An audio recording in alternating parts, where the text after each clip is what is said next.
This is the plaintiff, Emily Goodman. She says she brought her suede jacket to the defendant's cleaning establishment, and he ruined it.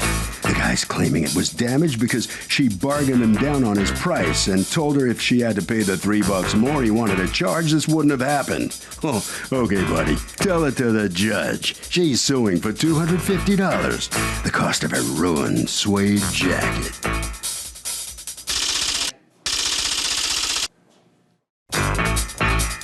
This is the defendant, David Flores. He says he did as the label instructed him to, but because the coat had a hidden synthetic fiber in it, it melted. He's willing to settle with the unruly plaintiff, but she wants full purchase price for a used item.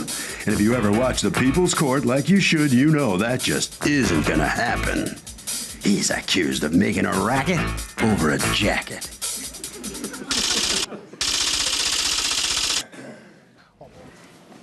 Emily Goodman? Yes. You are suing Special Touch Cleaners, represented here by Mr. Flores. You're the manager? Yes. Okay. For $250, the cost of a jacket, suede jacket, that they, according to you, ruined. That's correct. What happened? I brought my suede jacket in. I have pictures of what it looked like before it was brought in. It was basically in very good condition. Okay. I brought it in with a dress as well. I was quoted a price on the jacket that was $18 to be cleaned, and I looked and I thought, wow, that seems a little high. And he said, okay, David Flores said, okay, $15. I said, okay. So I returned to get my jacket, I don't remember, probably a week later, and was told it was not there, it was damaged. And I said, what do you mean it was damaged? He said, well, I said, it was a suede jacket. He said, well, if I had known that it was a suede jacket, I would never, and if I had been charged, if I had charged you $15 or $18 instead of $15, it would have been correctly cleaned. But since it was, since I only charged, Mr. Flores said that to you? That's correct. Yes. Okay. Did you say that? Yes, I did. You did. What I did. Wait. What was it you said? Well, what happens was she was. I didn't have the jacket in front of me at the time, and I told her if it was a suede jacket, I wouldn't have charged you $15. It would have been more, and I would have had to take another procedure to clean that. But the case was the jacket wasn't suede leather or anything of that sort. It was actually polyester, and I believe So what you're saying? some kind of other. So what you're saying is not. All right. So what you're saying to her is, this isn't suede. It's not suede. Suede gets cared for a different way. Differently, correct. If you had told me this was like, don't we know if it's suede or not? Sure. I mean, it may not have been suede. Well, that's sort of, that's what the big man was saying. I don't even know if it was suede. If it's suede, I got to clean just it know one what way, I which paid is for it. what way do you clean suede? Well, that gets taken care by leather care. Okay. Ooh. Yeah, that got ruined. How was this cleaned? This was cleaned by dry cleaning process. It's cleaned by a chemical called PERC, which is the most common process for any dry cleaners. Right. The chemical which cares for that, it doesn't necessarily say it on the label. I believe it doesn't. But when it says dry clean only, this is the process by which we go. We use this chemical and this chemical only. It says dry clean only. Shell. What's the difference between the shell and a lining? The shell is the outer part of the jacket. Oh, it is? The part Is this part? The part that is actually messed up is the shell. The That's lining called is the shell. just the inner. The shell says 100% rayon. Okay, so it's and dry not clean. suede. I mean, so it wasn't suede? It's not I suede. don't. I mean, I only said that because I thought it was suede. It doesn't really matter. But, I mean, it was how ruined. would you clean rayon? Why couldn't you dry clean rayon? This goes into a dry cleaning process, rayon. Right, so, but it should have been fine then. It should have been fine, but Right. I told her, I said, for whatever reason, they might have either had some kind of synthetic fiber to like make it waterproof. Had you ever dry cleaned it? I am not sure, to tell you the truth. I can't remember. Do you have the receipt for it? I do not, because I bought it probably about 3 years ago. I tried to look it up on the Anthropology website. I do remember that it cost about $250. Well, she told me she bought it about 10 years ago and that she paid $200. That's not correct. Okay, but I have to have some evidence of what you paid for it. Yeah, I mean, I don't have Okay. evidence of what I paid for it. And according to you, she told you it was 10 years old, and according to you, you say it was how old? About 3 years old.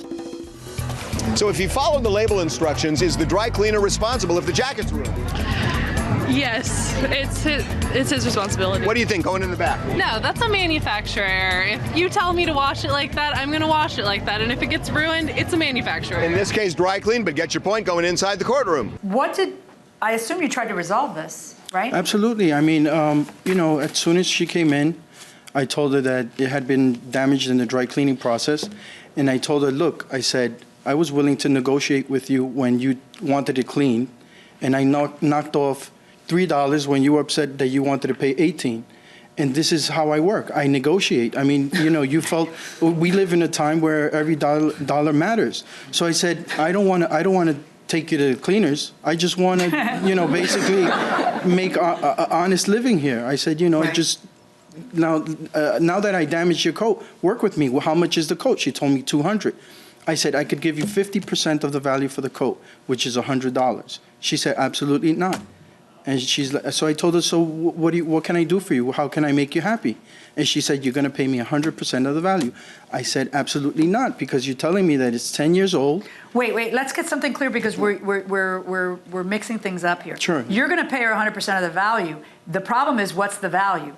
You are saying the value, Judge, because of depreciation, is 50% of the purchase price. No, I mean... So it's the thing is, what you're not understanding is that there's devaluation, Although, like he's saying. Except that that particular jacket has great sentimental value to me. I It's can't possible put that a it number could on be, sentimental no, value. I know, but you can't come to court and sue and say it's worth $1 million because I wore it at my daughter's graduation. Not. But of course not. But the point is that it could be vintage, so the price could have actually gone up. Who knows? I'm just in 2 want years what or I in 10 paid years? for it. I just want what I paid for it. That's you can't all. get what you paid for it. That's exactly what I'm telling you. He is Actually, right. what I really want is the jacket back. Well, you can't get that either. So know. now we're going to have to be a grown-up and put our big girl pants on and realize that there's just certain things we can get.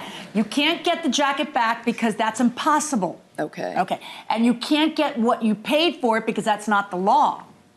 Okay? All right. The law is you got to wear it for either 2 or 10 years, whatever it may be. 3. So it's not going to be vintage in 2 years. Okay. Might be vintage in 10, but not in 2. Right. So I don't know what the truth is about where you bought it because you have zero evidence about what you paid for it, when you bought it. So I'm just going to go by what you say about what you paid for it, even though you have zero evidence. Right. So this is the part where you say, thank you, Judge, because really you've come in here with zero evidence. The value that you're entitled to in court is the value of the item at the time of the loss. So if it's 2 years old, what could you have gotten for it at if you sold it?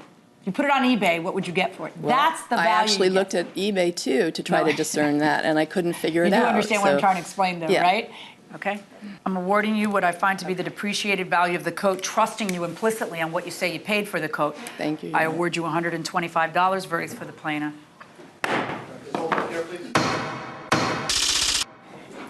Well, the dry cleaner has just bought himself a beautiful, I don't know what that's made out of. Is that suede, actually? It's not. It's actually it's a kind of polyester cotton. It's kind of a cool design now, sort of half ruined like that. Well, I don't know. Maybe a rocker could find good use out of rocker, it. yeah. So what do you think of her getting this money, and why'd you have to come to court over this? My point was in retaining a customer. I wanted to be fair. We'll see if you kept a customer or not. So, I don't know. I mean, it's always my method. Enjoy your jacket. Thank you. Right around the corner. All right, so step on in here. You have a smile on your face. Well, Why? I was laughing because the whole thing is so ridiculous. What is? The whole thing. I mean, I feel that I was entitled to the full cost of the jacket. I mostly did not like how his rapport, when I... Well, if he had treated you better, you don't think you would have gone? If he had actually explained the whole situation, I certainly You would have accepted $100 maybe, and you wouldn't even be here? No, $125 maybe, or maybe more than that if I had understood the depreciation factor, but... Harvey? Okay, I want to reiterate this because people don't understand it. When your item is damaged or ruined, you can get the depreciated value of the item at the time of the loss, not the cost of the item.